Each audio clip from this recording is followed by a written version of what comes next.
Cinema Wellman. I'm your host, David, and today we have the 7th episode in our Which Was Worse series. So there's really nothing good to see here today. Our WWW series takes two definitely bad movies and pits them against each other to decide which was worse. So far, we've paired up bad shark movies. More of those to come in the future. There are so many of those. Airplane movies, haunted vehicle movies, movies that were blatant ripoffs of blockbusters, captive animal movies, elevator movies, and a three-way holiday battle, the worst of the Magi. Today, our subject is the clergy, as we present the VelociPastor versus Shark Exorcist. The first test, as always, is putting the films through the official Cinema Wellman Which Was Worse rubric, where movies can earn 1 to -3 points in 5 different categories. After that, we will rely on the painstaking notes I took while watching, which are never edited. No spoiler alerts needed. Both of these movies were straight up garbage. There's really no place to begin, so we'll begin with The VelociPastor from 2018. It's unrated. It's a whopping 75 minutes. IMDb gives it a 5.1, which is mind-boggling, and it's directed by Brendan Steer. So how'd they do on the rubric? Story, plotline, script, -1. Acting, -3. Special effects, -3, because I couldn't give -4. Self-awareness, -3. Effort, -2. The VelociPastor will begin with a score of -12. Here's how IMDb tries to explain it. After losing his parents, a priest travels to China, where he inherits a mysterious ability that allows him to turn into a dinosaur. At first horrified by this new power, a hooker convinces him to use it to fight crime and ninjas. End quote. Here we go. Rate on the screen, rated X by an all-Christian jury. Now, everything's going to be -1 unless I say it's minus more. There are no pluses. Usually, with these movies, I give a plus here and there. There are no pluses. So if I say nothing, it's only a -1, and a lot of these earned more than a -1, including this one. Seconds after we meet the pastor, his parents are killed when their car explodes. They don't show any of it, but the screen includes the words VFX burning car, as if they forgot to add the effect. -3. Here are just a few examples of the exceptional dialogue found in this film. Your parents died. That's what parents do. Carol says, I don't know much about God. The pastor says, I don't know much about dinosaurs. And the last tidbit here, good thing that ninja told us where his hideout was before he died. -3, 1 for each of those stupid lines. This was written, edited, and directed by Brendan Steer, so we know exactly who to blame. The priest meets up with a woman who has an arrow through the center of her chest. The first thing he says to her is, are you hurt? -2. Carol's pimp is straight out of the 70s. Red felt hat, leather, fur-lined coat. He's shirtless. He's abusive. He has a comb over with long hair. I read that the actor picked his own wardrobe, which is no surprise. -2. The dinosaur effects are so bad, I honestly don't know what to compare them to. -4. To make Carol, the sex worker, seem alluring, she blows on her coffee? She's turning tricks to put herself through college, in case you were wondering. That old chestnut. The zooming in and out of the camera on faces is one of the first things they expressly told us not to do in our first film class at BU. No wonder he doesn't know much about dinosaurs. This priest doesn't believe they ever existed. Why was that added to this? It's only mentioned once. It's nothing to do with anything. When the priest doesn't have anything to wear, Carol dresses him in an orange knit miniskirt. Carol is a sex worker, and there isn't one bit of men's clothing in her apartment. So a -1 for this whole thing happening, and a -3 for dressing the priest in that orange knit miniskirt. We didn't need to see any of this, but we didn't need to see that. I was wondering if the costume department ever saw a priest in real life. -2. The pimp's name is Frankie Mermaid, and he goes to confession. He confesses that he once took candy from a baby and then threw that baby in the river.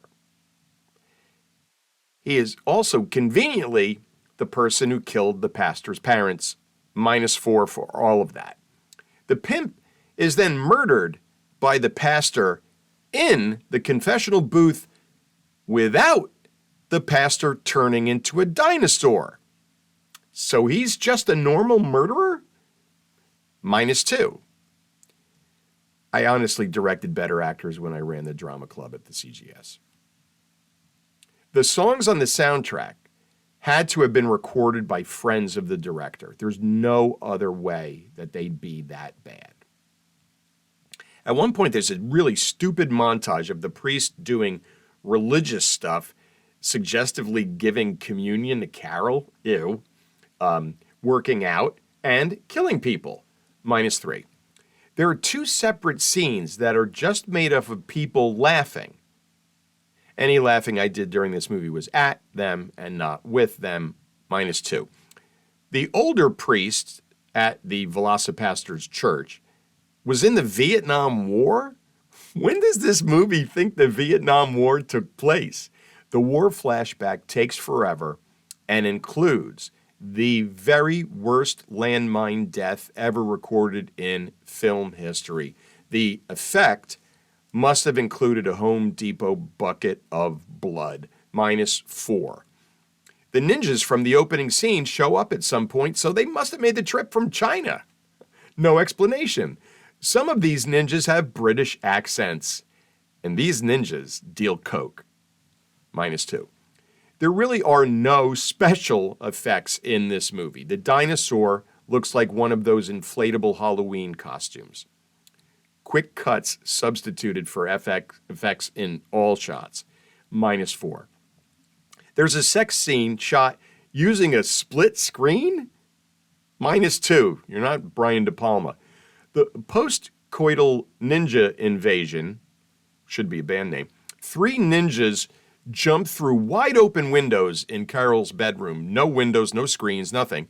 And Carol and the priest kill all 3 of them. It didn't even take them long. No weapons. Carol's quite the ninja killer for a sex worker / student with 0 training, -3. At one point, the priest has the Force? Why?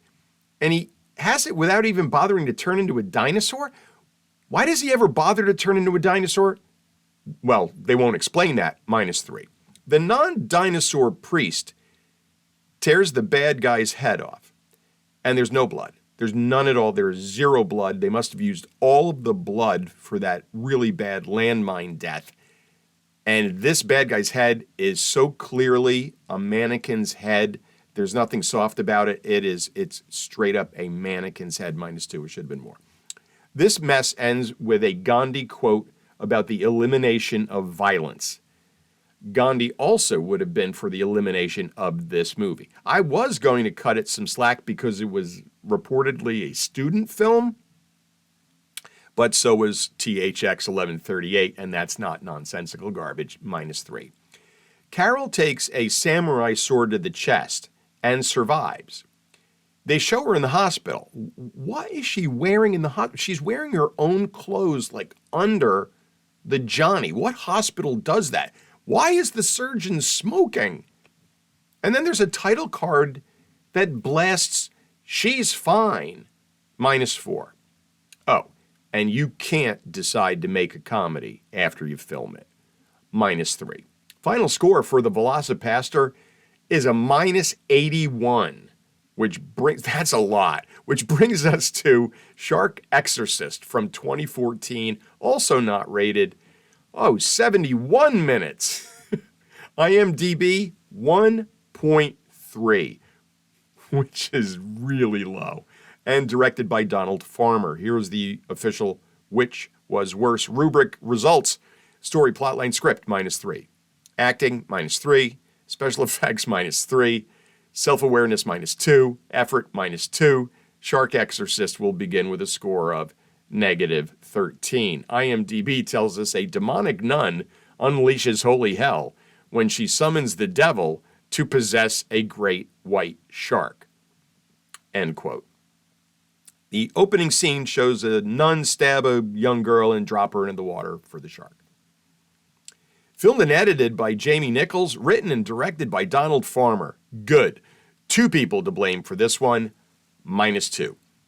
With movies like this, it's hard to determine which is worse, the acting or the script, which is why I sometimes fantasize about giving this script to like Meryl Streep, Daniel Day-Lewis. No, it would still be terrible, I guess. Girl number 1 is attacked by the shark, but there's very little blood. She's only in the hospital a couple of days. Not bad for a shark attack. And she is told, that's the thing about almost dying, Emily. It's a buzzkill, -2. There's a host of a show called Ghost Whackers, and she gets possessed by Satan, who's also possessing the shark. He gets around, -2. I really wanted the shark to kill every single person in this movie, -2. Respect for Acting and The Art of Acting are 2 books that are clearly visible on the table in the priest's office for no reason at all, -2. You know how you can't record at the beach because the wind messes up the sound? The makers of this movie did not, -3.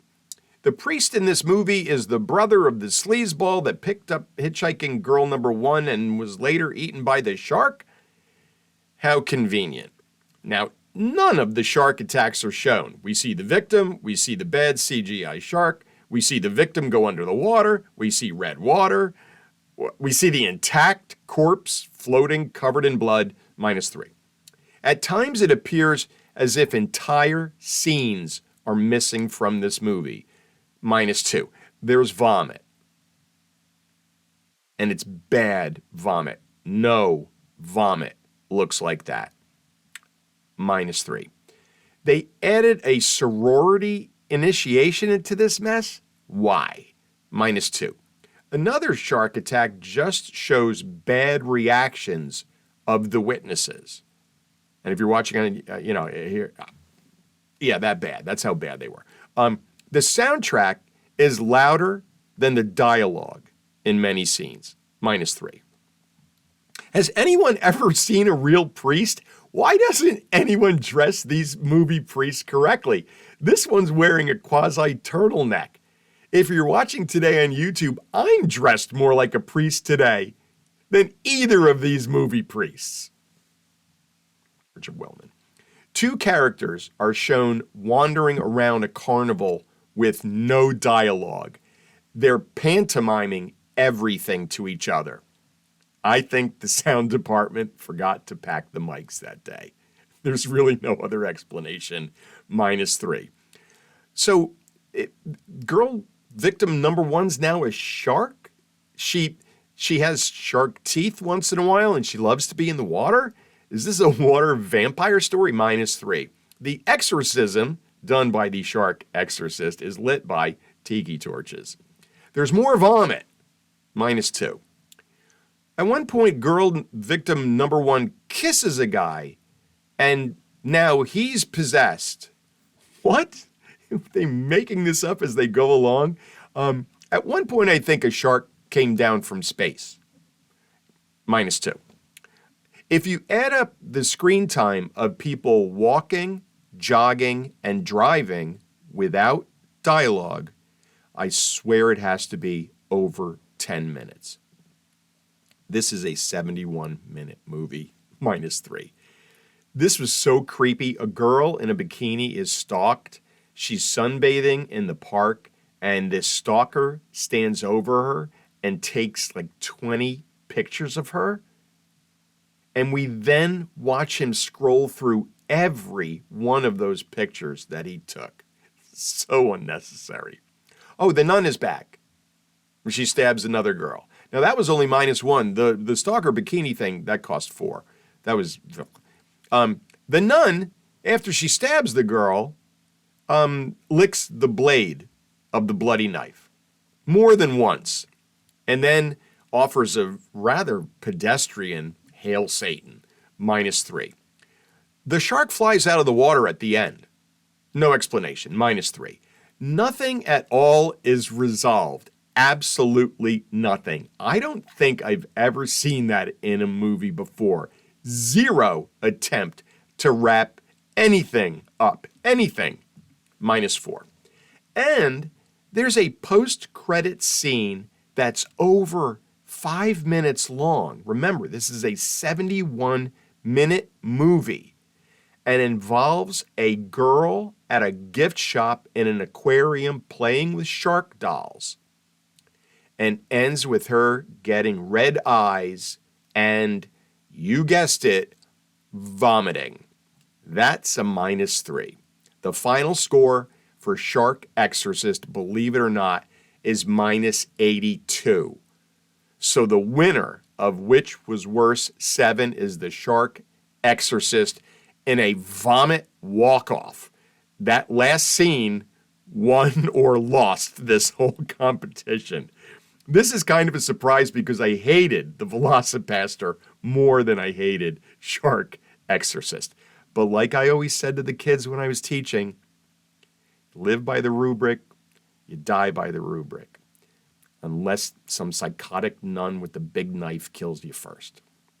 Well, that's a wrap here from Cinema Wellman and Which Was Worse number 7. I'd like to thank my lovely niece Allison for suggesting VelociPastor and helping me choose Shark Exorcist as the opponent. The other contender, we don't make this stuff up, was Jesus Christ Vampire Hunter. They should have screened that on Easter, which Allison informed me is a musical. You may be hearing more about JC and the vampires soon. If you ever see a movie you think deserves the Which Was Worse treatment, please let us know. As we always say here at Cinema Wellman, yeah, we'll watch that. And it's usually more fun to watch a movie that you know is going to be bad instead of being surprised. We had originally planned our Salute to Airplane movies today, but more films needed to be screened in order to successfully pilot an Air Wellman airplane. We will be flying the friendly skies with Wellman Airlines 2 weeks from today, unless a door blows off mid-flight. Next week, we'll be back, and we hope you'll join us as we here at Cinema Wellman admit that we really don't know anything at all about film. I hope you'll join us in the confessional booth. And until then, take care and bless you.